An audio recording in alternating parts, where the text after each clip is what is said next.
Avis vascular centre మన దేశంలోనే the best varicose vein hospital. Sirivennela వరకు వచ్చేసారు. సిరివెన్నెల వరకు జరిగిన ప్రయాణం ముందు చెప్పారు, మధ్యలో ఒకటి ఉంటుంది కదా మీకు, ఏ గంగావతరణం అయితే అంటే నాకు తెలిసిన విషయాన్ని డైరెక్ట్గా ప్రేక్షకులకు తెలిసినట్టు అడిగేస్తున్నాను.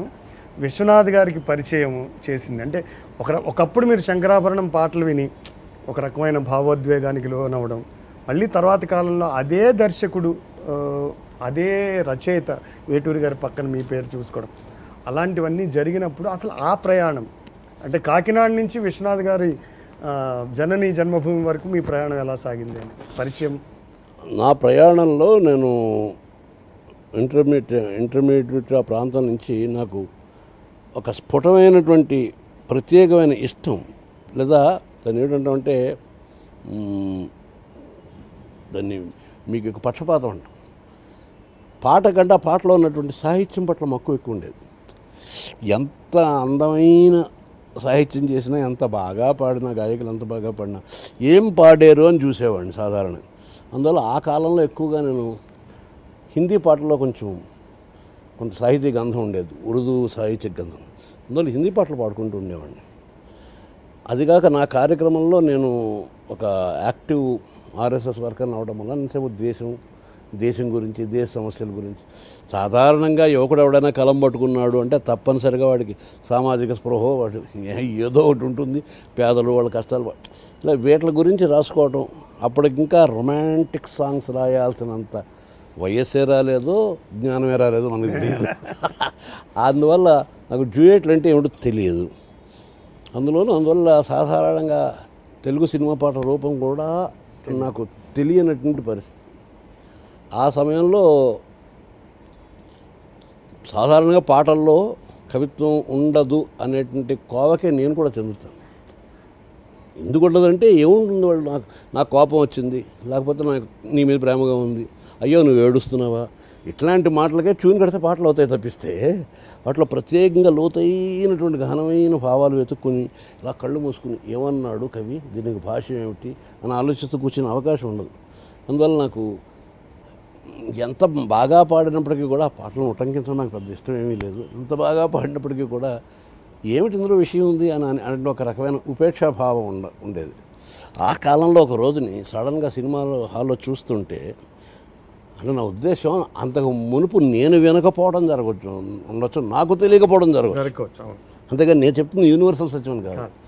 తెర మీద అందరూ కూర్చొని సినిమా చూస్తున్నారు, ఒదిగున్న పిలుపు ఒడుపున్న పిలుపు, ఒదిగున్న పులుపు ఒక గొంతులోనే పలికింది, అది ఏ రాగమని నన్నడిగింది, అది మన ఊరి కోకిలమ్మ నిన్నడిగింది కుశలమమ్మ అని ఒక మాట వినిపించేటప్పటికి అందరూ సినిమా చాలా బాగుంది, అందరూ కొంచెం నిశ్శబ్దంగా చూస్తున్నారు.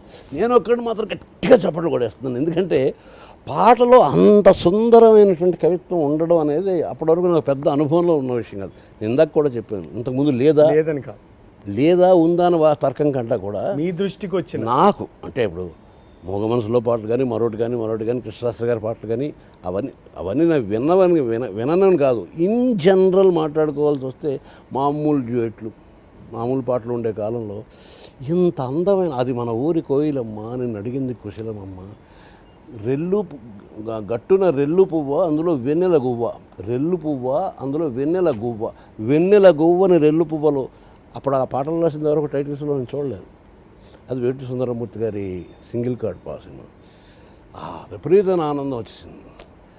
ఆ తర్వాత క్రమానుగతిని ఆయన సినిమాలో ప్రతి పాటని ఒక కవిత్వం ఖండికగా చేయటం గమనించాను నేను. సినిమా పాటల్లో కూడా ఇంత మంచి కవిత్వం. అంతకు మునుపు ఆ పాట అనే ప్రక్రియ ఎక్కువగా రేడియో ద్వారా వాడతారు, లలిత గీతం అనే పేరుతో ఉండేది. అది కాకుండా నీకు తెలియదు ఏం కాదు, అన్నమచారి కీర్తనలు, జానపదాలు, ఇలా రకరకాల రూపాల్లో ఉండేది. బట్ సినిమాల్లో పాటలో మాటకి ఒక ప్రత్యేకతను ఆపాదించి ఎవరు ఎంత బాగా పాడినా, ఎవరు ఎంత బాగా తీసినా, అలా కాకుండా ఆ మాటనే మనం పదే పదే అనుకునేటట్టు చేసినటువంటి స్థితి నా అనుభవంలో నాకు మొదట వేటూరి గారి వల్ల కలిగింది. నాకలోకమది నీ పుట్టిన ఇల్లు, నాగభూషణుడు చేపట్టినవాడు. ఆ అభిరుచి అలా పెరుగుతున్నప్పుడు శంకరాభరణం పాటలు అయినప్పుడు శంకరాభరణం సాధించిన విజయం అందరికీ తెలుసు. ఆ విజయోత్సవాలు ఘనంగా జరుగుతున్నప్పుడు అదొక రకంగా భారతీయ సంస్కృతిలో, ముఖ్యంగా తెలుగువారి సంస్కృతిలో ఒక పెద్ద మలుపు తీసుకొచ్చిన సినిమా. అంతవరకు సంగీతం ఏదో పాట పాడుకుంటారు అనుకునే వాళ్ళు కూడా తమ పిల్లల్ని సంగీతపు మాస్టర్ల దగ్గర పంపించి వాళ్ళకి సంగీతం నేర్పించడం అనేది సంస్కారం ఇవ్వడంలో ఒక భాగంగా ఇల్లు భావిస్తున్న కాలం అది. అక్కడ విజయయాత్రలు జరిగాయంటే వాడవాడలా వీధిని అంత ఊరేగింపు. ఈ తరం వాళ్ళకి ఎంతమంది తెలుసో తెలియదు కానీ విపరీతమైన తొక్కిసలాట ఉండేది. నాకేమో సినిమా పట్ల ఒక సహజమైన వైమనస్యం ఉండేది. మన మనసు ఇప్పుడు చెప్పుకుంటున్నాను కాబట్టి నాకు పెద్ద ఆసక్తికరంగా ఉండేది కాదు. అందువల్ల సినిమా వాళ్ళు వస్తున్నారని తెలిస్తే ఆ వీధిలో వస్తుందని తెలిస్తే ఈ వీధి నుంచి పక్క వెళ్ళిపోయాడు. అంతేగాని వాళ్ళని చూడాలి అని ఎగబడడం అనేది ఉండేది. ఇందాక నీకు చెప్పినట్టు సినిమా పట్ల నేనేమో కొంచెం లోతుగా రాసుకునేవాడిని. ఏముంది రాగాలు తీయడం తప్ప, ఓ రామ నీ నామ అంత తీయనరా, ఓ రామ నీ నామ అంత తీయన భజన చేయడం తప్పితే అందులో ఏం ప్రత్యేకంగా మనం ఏదో చెబుతున్నట్టుగా, అంటే నా చెవికి కాకుండా నా హృదయానికో, నా ఆలోచనకో, నా సంస్పందనకో క్యాటర్ చేసే వస్తువు ఉండకపోవడం వలన పెద్దగా చూపుండేది కాదు. ఆ టైంలో ఒక మా మిత్రుడు ఆకెళ్ళ వాళ్ళు మన కాకినాడలో కూడా వాళ్ళ ఫెలిసిటేషన్ జరుగుతుంది. ఆ టీంని అందరినీ ఆహ్వానిస్తూ ఒక స్వాగత గీతం రాయను అన్నప్పుడు నేను బ్లంట్గా రాయనని చెప్పి, అది బాగా లోవర్ మిడిల్ క్లాస్ రికార్డు తినకంటే ఒక్కని పరిస్థితి. నీకు ఈ విద్య ఉంది కదా, కథ రాసే విద్య, ఏదో పాట రాసే విద్య అని వీటిని ఎందుకు నువ్వు రేడియోకి పంపిస్తావు, 50 రూపాయలు వస్తాయి, పత్రిక పంపిస్తావు 50 రూపాయలు, కానీ నీదేనా ఒక పద్ధతి పెట్టు కూర్చొని దానికే రాస్తానని నీ పెంకితాను నీకెందుకు? నువ్వేమన్నా ఫలానా వెటూరు గారి కన్నా గొప్ప, జంజాల్ గారి కన్నా గొప్ప, విశ్వనాథ్ గారి కన్నా గొప్ప, ఎందుకు రాయవను? నేను ఎవరు గొప్ప తప్పుల గురించి మాట్లాడట్లేదు అబ్బాయి. నేను సంఘటనల గురించి, వ్యక్తుల గురించి, తత్కాలీనంగా ఉండే వాటి గురించి పాటలు రాయను. ఇది నా తాలూకు ఒక లక్షణం. నా లక్షణంలో ఏవో తాత్వికమైన పాటలు ఉంటాయి, శాశ్వతమైన విలువలు, యూనివర్సాలిటీ ఉన్న పాటలు రాస్తాను నేను రాయగలిగినప్పుడు. అందువల్ల రాయను అనుకుంటూ వచ్చేస్తుంటే ఈ శంకరాభరణం అన్నది శంకరుడి మెడలో ఉన్నటువంటి నాగుపాము ఎందుకు కావాలి? శంకరుడికి చాలా ఆభరణాలు ఉన్నాయి కదా, ఆయన చేతిలో కపాలం ఉంది, త్రిశూలం ఉంది. వీటన్నిటినీ మించి నెత్తి మీద చంద్రుడు, గంగాదేవి కూడా ఉన్నాయి. గంగాదేవి ఉండడంలో అర్థం ఏమిటి అంటే తన పూర్వీకులు 60,000 మంది చేసిన తప్పుల్ని కడిగి వాళ్ళకి ఉత్తమ గతులు కలిగించాలనే ప్రయత్నం చేయటానికి ఒక వాళ్ళకి చెందిన వారసులకి 5 తరాలు పట్టింది. 5వ తరం దాన్ని, అందుకని ఇవాళకి మనం భగీరథ ప్రయత్నం అంటాం. ఆ భగీరథుడు మొత్తానికి రకరకాల తపస్సులు చేసి గంగాదేవిని తీసుకొచ్చాడు భూమి మీదకి. ఎందుకు అంటే నువ్వు వెళ్ళి అలా ఆ బూడిద కుప్పల మీద పారితే చేసిన అపరాధం తగ్గి వాళ్ళ పాపాలు పోయి మా పూర్వీకులు అంటే 5 తరాల కిందట వాళ్ళు ఉత్తమ గతులు పొందుతారని తప్పు. మొత్తానికి ఎంతమందిని తపస్సు చేశాడో అదంతా ఒక కథ. ఆ గంగాదేవి ఏమడిగిందంటే నా గురించి తపస్సు చేసే బాగానే ఉంది అబ్బాయి, నేను చాలా ఫోర్స్తో పైనుంచి పడతాను, ఆకాశం మించి పడతాను కిందకి. ఇప్పుడు మీ భూమి కాస్త దాహంతోనైనా బతుకుంది, నీళ్ళు కావాలంటే ఆవిడ నీళ్ళు ఇస్తే బతుకుతుంది. ఇదిగో నీళ్ళు తీసుకొని చెప్పిన అంత ఎత్తు నుంచి పడ్డానంటే భూమి మొత్తం చక్కరైపోతుంది, అసలు బతికే ఉండదు. కాబట్టి నా నీరు ఎంత మాత్రంలో ఇస్తే దాహం మాత్రమే తీరి జీవం మిగిలి ఉంటుందో అంత మాత్రమే ఇవ్వడానికి తగినటువంటి అర్హత కలిగిన వాడు విశ్వనాథుడు ఒకడే, ఈశ్వరుడు ఒకడే. రసవాహిని స్వాగతం, జీవరసధుని స్వాగతం. రసవాహిని స్వాగతం, జీవరసధుని స్వాగతం. ఆయన తన జటాజూటాన్ని అడ్డం పెట్టి నా ఉద్ధృతిని తగ్గించి, ఎందుకని ఇంత ఆలోచించాల్సి వచ్చిందంటే శంకరాభరణం లాంటి ఒక వాల్పోస్ట్ చూస్తే ఒక ముసలాయన దాన్ని ఏమిటో తంబూరా పట్టు కూర్చుని ఉంటాడు. అదే వాల్పోస్ట్, ఇంకే వాల్పోస్ట్ లేదు. ఆయనే సూపర్ హీరో, ఆయన అవడం మనకు తెలియదు. కోట్లతోటి వ్యాపారాలు జరిగే కమర్షియల్ యాక్టివిటీ అయినటువంటి సినిమాలో ఈ ముసలాయన ఎవడు, ఈ తంబూర పట్టు కూర్చున్నాడు ఏమిటి, శంకరాభరణం అన్న పదానికి అర్థం ఏమిటి? అంతమంది తెలుసు అదొక రాగం పేరని. పైగా దాన్ని అర్థం తీసుకుంటే అది శంకరుడి మెడలో ఉండేటువంటి ఆభరణం అని ఎవరికి అయితే తెలియవు. ఇలాంటి తెలియనటువంటి ఒక విషయాన్ని లక్షలు తీసుకుని ప్రజల ముందరికి తీసుకొచ్చి ప్రజెంట్ చేయాలి అనేటువంటి ఒక సాహసం వెనకాల కళాభిరుచి ఎంత ఉండాలి. భగీరథుని నిరీక్షణకు దీర్ఘతప సమీక్షణకు విరూపాక్ష కరుణా సంప్రోక్షణమీ రసవాహిని జీవరసధుని స్వాగతం, రసవాహిని స్వాగతం. సో అప్పటికి సినిమా అభిరుచితో తీసేటువంటి కళాత్మక వ్యాపారం క్రమంగా వ్యాపారాత్మకమైన కళగా మారిపోయిన కాలం. అంటే ముందర కాసులు ముఖ్యం, తర్వాతే కళాగిలా అవన్నీ సంగతి చూద్దాం. సో ప్రజలు ఇవి కోరుకుంటున్నారు అని అభిరుచులు క్రమక్రమంగా పలచబడుతున్నటువంటి కాలం అది. ఆ కాలంలో ఇలాంటి సినిమా తీయడం చాలా సాహసం కావాలి. సో ఇలాగ ఆ సినిమాకి అనుకోకుండా ఇద్దరు నిర్మాతలు, ఒకరు ఎడుదినేశ్వరరావు అయితే ఇంకొక ఆయన పేరు ఆకాశం శ్రీరాములు. ఇదేదో భగీరథుడి పేరులో ఉంది. ఒకడు కాదు, ఇద్దరు భగీరథులు బాగా తపస్సు చేసి ఆర్ట్ అనే ఫామ్ని వేడుకుని, ఆర్ట్ అనే గంగానదిని, తల్లి నువ్వు వచ్చి దాన్ని హార్ట్ ఫిల్మ్గా చేయటం ఎలాగా అన్నది మా విశ్వనాథ్ గారి బుర్రలో ప్రవేశిస్తే ఆయన ఒక ఆర్ట్ ఫిల్మ్ని ఒక హార్ట్ ఫిల్మ్గా మారుస్తారు అని చెప్పిన సంగతిని నాకు గుర్తుకొచ్చి అదంతా రాసుకుంటూ ఆ గంగ కళ అనేటువంటి ఒక గంగ, సురగంగ నేల మీదకి ఎలా వచ్చింది అని ఒక ప్రక్రియ మీద ఒక పాట రాసుకున్నాను. ఆ పాటను నా స్వాగతాగీతంగా పాడాలి అక్కడ. సరే, సహజంగా చాలా ఒత్తిడిగా ఉంది, నేను చాలా అనామకుడిని, అర్భకుడిని, నీ ఛాన్స్ వచ్చినప్పుడు నేను పిలుస్తాను అక్కడి నుంచో అన్నారు. నాకు ఉండడానికి గడ్డిపోసలా ఉండేవాడిని కానీ దర్భపోసలాగా ఆ పొగరుపోతను కూడా ఆ తీరులోనే ఉండేది. మీరు కాదు ఇచ్చేది ఛాన్స్, నేను మీకు ఇస్తున్నాను, ఇప్పుడు వదలుచుకోలేదు అని చెప్పి వెళ్ళిపోయాను. ఇది హ్యాపెండ్ ఇన్ 1980s. అది క్రమంగా ఆ పాట అనేక మంది మిత్రులు ఉంటుంది. ఇప్పుడు నువ్వు చూసావు కదా నా సాహిత్య సర్కిల్ ఎలా ఉండేది. వాళ్ళందరి నోట్లోనూ పడి క్రమక్రమంగా అటు ఇటు వెళ్తున్నప్పుడు ఏదో ఒక సందర్భంలో విశ్వనాథ్ గారు మళ్ళీ జనని జన్మభూమి అనే సినిమా షూట్ చేస్తున్నప్పుడు తూర్పుగోదావరి జిల్లాకి రావటం, అక్కడ కాకినాడ పరిసర ప్రాంతాల్లో ఆయనకి ఏదో సన్మానం జరగటం, ఆ సన్మానాల్లో స్వాగతగీతంగా ఒక ఇద్దరు పిల్లలు వచ్చి ఈ పాట పాడారు. ఆయన మహానుభావుడు, ఆయనకి ఎందుకు అలా అనిపించిందో తెలియదు. నేను విన్న సాంప్రదాయ గీతాల్లో ఇది ఉన్నట్టు లేదు. ఇది ఎవరైనా నవీనమైన కవి ఎవరైనా రాసిందా అని ఎంక్వైరీ చేయడానికి ప్రయత్నం చేయటం, ఎవరు రాశారో తెలియదు, ఆ పాడిన పిల్లలకు కూడా తెలియదు. సరే, అక్కడ ఒక ఆయన ఈ శైలి చూస్తుంటే మా భరణి రాసినట్టుగా అనిపిస్తుందండి.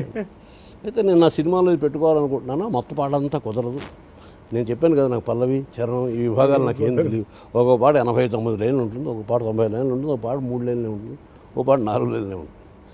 సరే, ఆ పరిస్థితిలో మా మాస్టర్ ఒక ఆయన, సంస్కృత మాస్టర్ ఘనశ్యామ్ ప్రసాద్ గారిని, ఇప్పుడు ప్రస్తుతం వారు లేరు, ఆయన ఆ పాటని కుదించి విశ్వనాథ్ గారు అడిగిన మేరకు ఇవ్వటం, ఆయన మరి రచయిత పర్మిషన్ లేకుండా ఈ పాట ఎలా పెట్టుకుంటామని ఆయన ఒక స్వయంగా సుధస్తూరితో ఒక ఉత్తరం రాయటం, భరణి గారికి మీ అనుమతి కోసం ఉత్తరం రాస్తున్నాను, ఈ సినిమాలో వాడుకుంటున్నాం, మీరు అనుమతి ఇవ్వగలరు, పంపిస్తాను, మిమ్మల్ని వెతుక్కుంటూ వెళ్తుంది ఉత్తరం అని. ఇప్పటికే ఉత్తరం నా దగ్గర ఉంది. అది అన్న నా దగ్గర చేరింది, నా దగ్గర కూడా యాక్సిడెంట్గా ఆ ఉత్తరం జరిగింది. ఎవరో చెప్పారు, నేను ఏదో సాహిత్య సభలో ఉంటే మా మాస్టర్ ఆయన వచ్చి, భరణి నీ పాట విశ్వనాథ్ గారి సినిమాలో, నేను సినిమాల వాళ్ళ దగ్గరికి ఎప్పుడు వెళ్ళాను, నాకు సినిమా పాట ఇవ్వడం ఎప్పుడు అడిగాను, అందులో విశ్వనాథ్ గారి దగ్గరికి అసలు ఎప్పుడు వెళ్ళాను. ఎలా వెళ్ళిందంటే, ఏ విశ్వనాథ్ గారి కోసం ప్రార్థనా గీతంగా పాట రాశానో అదే విశ్వనాథ్ గారి దగ్గరికి 4 ఏళ్ల తర్వాత చేరింది. ఇదంతా ఒక దైవ సంకల్పం అనుకోవచ్చు. ఆ మొత్తానికి ఆ ఉత్తరం నాకు అందింది. అప్పుడు నేను కూడా ఒక ఉత్తరం రాశాను, అయిపోయిన పెళ్ళికి బాజాల్లాగా మీరు సినిమాలో పాట పెట్టేసుకున్నారు, తీసేశారు, దీని తర్వాత నాకు ఎంత రెమ్యూనరేషన్ ఇస్తారంటే బాగుండదు, పెద్ద రెమ్యూనరేషన్ ఏం అడగను, కానీ నా పేరు మీరు ఎకనాలెడ్జ్ చేస్తే అది రేపు పొద్దున్న ఎవరైనా వింటే వాళ్ళకి నచ్చితే నేను పాట రాయగలను వాళ్ళకి అనిపిస్తే నన్ను పాటలు రాయడానికి పిలుస్తారేమో, కొంచెం ఎకనాలెడ్జ్ చేసి పెట్టండి నాకు ఉత్తరం రాశాను. చేసిన తర్వాత ఆ సినిమా రిలీజ్ అయ్యే టైంలో నేను టెలిఫోన్స్లో ఒక చిన్న గుమస్తాగా పనిచేసేవాడిని. దానికి ముందర క్యాసెట్ రిలీజ్ అవుతుంది కదా, ఆ క్యాసెట్ 15 రూపాయలు ఎంత ఉంటుంది, ఆ కాలంలో 7 రూపాయలు ఎంత ఉండేది. ఒక 15-20 క్యాసెట్లు కొనేసాను ముందరే. చూస్తే ఎక్కడా నా పేరు లేదు. ముందర కొనేసి అందరికీ పనిచేసాను, ఏదిరాని పాట అంటే ఎక్కడుందో లేదు. సరే, విడుదలైన రోజునే ఒక 20-30 టికెట్లు కొనేసి అందరినీ తీసుకెళ్ళిపోయి అక్కడి నుంచి చూస్తూ కూర్చోడు, నా పాట ఎప్పుడు వస్తుందా, రాదు. అది ఎప్పుడో క్లైమాక్స్లో వాళ్ళు ఎవరో పిల్లలిద్దరూ ఒక బుర్రకథ లాగా పాడుతున్నప్పుడు ఒక చరణం వస్తుంది, గాలి తీసేసినట్టు అయిపోయింది మొత్తాన్ని. వాట్ ఎవర్ ఇట్ ఈస్, మరొక 1.5 year తర్వాత అప్పటికి సినిమాల్లోకి వెళ్ళి బాగా బిజీగా పనిచేస్తున్న మిత్రుడు ఆకిళ్ళ ద్వారా విశ్వనాథ్ గారు ఏమన్నారంటే, నేను సినిమా తీయాలనుకుంటున్నాను, ఆ సినిమాకి ప్రొఫెషనల్గా పాట రాసే వాళ్ళకంటే కూడా ఒక కవిగా నాతో పాటు ఉండి నాతో పాటే ప్రయాణం చేస్తూ ఆ కథతో ప్రయాణం చేస్తూ నవ్వుతూ ఏడుస్తూ దానికే అంకితం అయిపోయిన ఒక కవి ఉంటే బాగుంటుంది అని ఆయన అన్నప్పుడు, గంగావతరణం అనే పాట మీరు విన్నారు ఆ రోజుని, అది రాసిన వ్యక్తి నా స్నేహితుడు, తీసుకురమ్మంటారా అని ఆయన అడగడం, ఆయన తీసుకురండి నన్ను పిలవటం, నేను వెళ్ళడం జరగడం, అదంతా ఈ కథ చాలామందికి తెలుసు. అయినా ఇప్పుడు నువ్వు మళ్ళీ అడిగేవు కనుక సో మరొకసారి శ్రీకారం చుట్టుకోవాలి కనుక ఆయన దగ్గరికి వెళ్ళినప్పుడు అక్కడని తీసుకెళ్ళమన్నాను. నాకేవో కొన్ని అపోహలు మిగిలిపోతాయి న్యాచురల్గా ముళ్ళప్పుడు. అయితే మిమ్మల్ని సిరివెన్నెల కథకు పునాది మీరు చెప్పేది. అయితే గంగావతరణం కొన్ని లైన్లైనా మీ నోటి నుంచి వినడం అనేది కూడా మాకు చాలా ఆసక్తికరమైన విషయం. మీకు నోటీస్ ఇవ్వకుండా అడుగుతున్నాను, క్షమించండి. బట్ మీకు గుర్తున్న మేరకు మీరు అంతా గుర్తే ఉంటుంది, ఇది సమయం కాదు అయినా చెప్తున్నాను నేను. అది ఆయన దగ్గరికి తీసుకెళ్ళమని నాకు అప్పటికే ఇష్టం లేదు సినిమాలోకి రావడం. మా మాస్టర్ అక్కడి నుంచి ఒత్తిడి చేస్తూ ఆయన కలవకుండా ఇంటికి వస్తే కాళ్ళు ఎవరు కొడతాను. సరే ఆకలిని తీసుకెళ్ళమన్నాను, విశ్వనాథ్ గారి దగ్గర తీసుకెళ్ళమన్నాను. నాకు కొన్ని ఫీలింగ్స్ ఉన్నాయి చిత్రసీమ గురించి. మన ముళ్ళపూడి వెంకటరమణ గారు నాకు చాలా ఇష్టమైన రచయిత. ఆయన చిత్రసీమ గురించి అద్భుతమైనటువంటి కథ అవి రాశారు, చాలా విపరీతమైన నవ్వు వస్తాయి. అందులో ఉండేటువంటి ఒక కథానాయకుడిలాగా అమాయకంగా గేటు మూసేస్తారేమో, రానివ్వరేమో, గోర్ఖాలు తోసేస్తారేమో అలాంటి భావనలో ఉండేవాడిని. అందుకని వాడిని బతిమాలి విశ్వనాథ్ గారు ఎక్కడ ఉంటారో అక్కడికి ఆయన వెళ్ళి తీసుకెళ్ళగల వాళ్ళను. వాళ్ళ ఇంటికి వెళ్ళాం, గోర్ఖా ఏం కొట్టలేదు, కానీ అక్కడ లేరు, వేరే ఇంకో చోట అక్కడ షూటింగ్లో ఉన్నారు. ఆ షూటింగ్ పడిపోయాం. ఆయన అలా బయటకు వెళ్ళిపోతున్నారు, షూటింగ్లో మధ్యలో ఎందుకు పైకి వెళ్తున్నారు. నేను నమస్కారం అన్నాను. ఎవరు మీరు అన్నారు. నేను సీతారామ శాస్త్రి. అంటే భరణినండి. అంటే గంగావతరణం రాసింది. కృష్ణారావు ఇంత చిన్నగా ఉన్నాడు ఏమిటయ్యా. ఆయన ఇమ్మీడియట్ రియాక్షన్ ఎప్పుడు వచ్చారు, బాగున్నారా కృష్ణారావు ఈయన చిన్నగా ఉన్నాడు ఏమిటయ్యా అని. అంటే సన్నగా మరీ చిన్న వయసు ఏం కాదు. I was nearly 29 years or something like that. ఆయన సరే కూర్చోండి లోపల వస్తాను. ఆయన కాకి డ్రెస్లో ఉంటే ఒక నరసింహమూర్తిలో ఉంటాడు, దుర్నిరీక్ష్యం. ఆయన చూడటానికి కూడా కష్టం, ఆయనతో ఎవరు మాట్లాడడానికి కూడా భయపడతారు ఆ సమయం. నాకు భయం భక్తి ఏమీ లేదు. కాసేపు కూర్చున్నాను. ఆ తర్వాత ఇంకా ఇది ఇప్పట్లో తేలే వ్యవహారం కాదు అని చెప్పి ఆయన దగ్గరికి వెళ్ళి నేను అటేటో పోతూ ఇటు మిమ్మల్ని చూడడానికి ఒకసారి వచ్చాను, అంతకన్నా ఇంకేం లేదు, మరేం లేదు, మేము మరి వెళ్ళొస్తాను. అప్పుడు వెళ్ళిపోయాను. ఆ తర్వాత ఆయన పిలవడం జరిగింది. ఆ గంగావతరణం పాట ఇప్పటివరకు నేను ఏ సినిమాలోనూ ఇవ్వాలని కూడా అనుకోలేదు. ఎందుకనంటే అది సుదీర్ఘంగా ఉంటుంది. అది దాని పొట్టి పొడవులు మీకు లెక్కలు ఉంటాయి. మీకు నచ్చిన ఒక 4 లైన్లు. అప్పుడు చెప్పాను కదా సినిమా వాతావరణం ఎలా ఉంది అని, దానికి సంబంధించిన చరణంతో చెప్తాను. నాకలోకమది నీ పుట్టిన ఇల్లు, నాగభూషణుడు చేపట్టిన వాడు, లోకపావని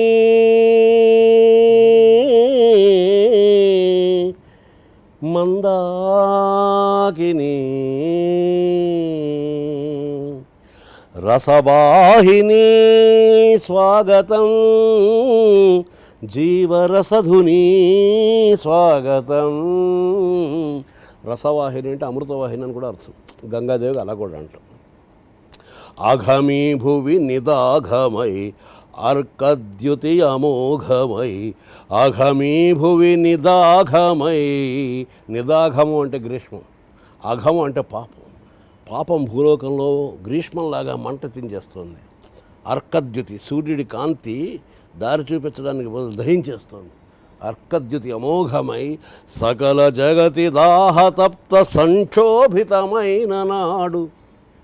అంటే ఈ కళ అనేది క్రమంగా కనుమరుగైపోతూ వ్యాపారమే ప్రధాన వస్తువుగా ముందుకు వస్తూ రకరకాల వెకిలి చేష్టలతో ఇవే సినిమాలు చూడండి అన్న రోజుల్లో మనకు అద్భుతమైనటువంటి పూర్వ ఇతిహాసం ఉంది. మన తెలుగు సినిమాలు ప్రపంచ సినిమాకే పాఠాలు చెప్పగలిగినటువంటి స్థాయిలో మనం చేసాం, అటువంటి అత్యద్భుతాలు చేసాం.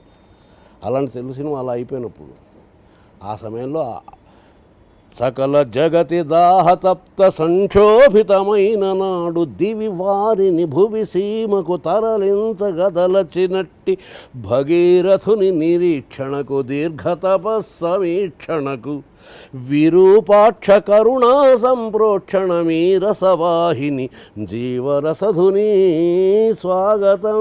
ఇలా మొదలెడితే మొత్తం పాటలంతా పాడడం చాలా టైం పడుతుంది. అది మొత్తానికి ఏంటంటే ఆ టైంలో అంత ఆకాశగంగలాగా అయిపోయింది కళ అనేది.